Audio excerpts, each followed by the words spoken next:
Hello dear students, let's continue chapter number 2 of geography in which we are discussing about the natural resources.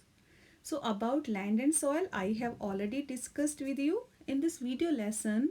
So I'll be discussing about a vital renewable natural resource and that is the water. So this figure that is showing the percentage of water on the earth's surface. As per the figure, 97% that is the saline water or the salty water and only 3% that is the fresh water.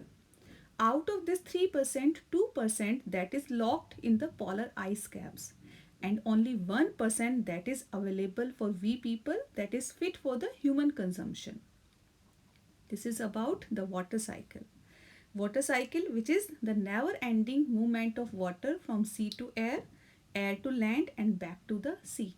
So it includes the different processes like evaporation, condensation and precipitation. Now usage of water. So the water that is used for the different purposes.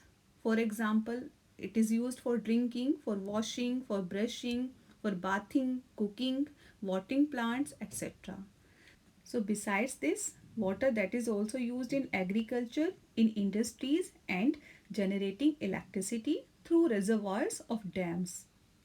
Increasing population, rising demands for food and cash crop, increasing urbanization and rising standards of living, these are the major factors leading to shortage in supply of fresh water, either due to drying up of water sources or by creating water pollution.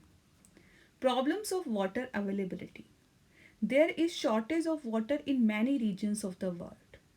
Most of Africa, West Asia, South Asia, parts of Western USA, Northwest Mexico, parts of South America and the entire Australia. These are facing shortage in fresh water supply. Countries located in climatic zones, they are prone to drought, face great problem of water scarcity. That's why we need to conserve this valuable resource.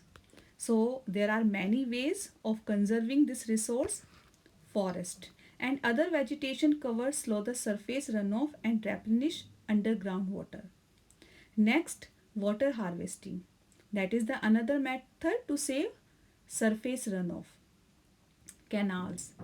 They used for irrigating field should be properly lined to minimize losses by water seepage. Sprinklers. Effectively irrigate the area by checking water losses through seepage and evaporation. In dry regions with high rates of evaporation, drip or trickle irrigation that is very useful. So the valuable water resource can therefore be conserved by adopting these means of irrigation. So dear students, this was all about this module. I will continue the chapter with the next module. Thank you. Have a nice day.